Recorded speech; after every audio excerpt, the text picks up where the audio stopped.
It's fair to say Ronnie's return has caused a kerfuffle, not least with Jack, whose anger swiftly gives way to passion, which Michael reveals to Alfie and Roxy. Ronnie's nervous when she has to look after Lexi, but not as anxious as Lola when she finds out. But she relaxes when she sees Ronnie means no harm. Later, Carl tries to offer Ronnie protection at the club, but she kicks him out, although realises what he's capable of when she finds the club door damaged. Billy's worried about the Mitchell Empire with Phil in hospital, and he makes a clandestine call to Peggy, and she soon visits Phil and lets him know his family needs him. Sadly, it's only a cameo from Barbara Windsor.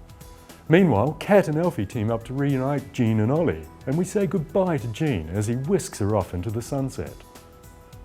Roxy's disappointed at a negative pregnancy test, and when Alfie's preoccupied with Kat, she heads to Ronnie's, despite feeling like she's cheating on him. Dexter feels like Ava and Sam are about to split, but his dad reassures him they're not. But something's not right, and when Sam collapses during a kickabout, he reveals he needs a liver transplant. Dexter's ready to do anything to help, even offering to be tested as a donor. Next we visit Corrie. After seeing her beloved carted off from the altar by the collar, Stella's understandably in bits and hits the bottle after intense questioning by police. Her ever unsympathetic neighbours wonder how she couldn't have known she was living with a killer, although Jason and Dev exonerate her completely. Stella refuses to be bowed and returns behind the bar as soon as she can, then obsessively removes every trace of Carl. Her frenzy may be masking deep hurt, however. Eva's grateful to Jason for the support he's giving Stella, which may have its own reward. Sean hints to him Eva's feelings run deep, and they're soon snogging. Meanwhile, look out Weatherfield, Roy's behind the wheel of a car.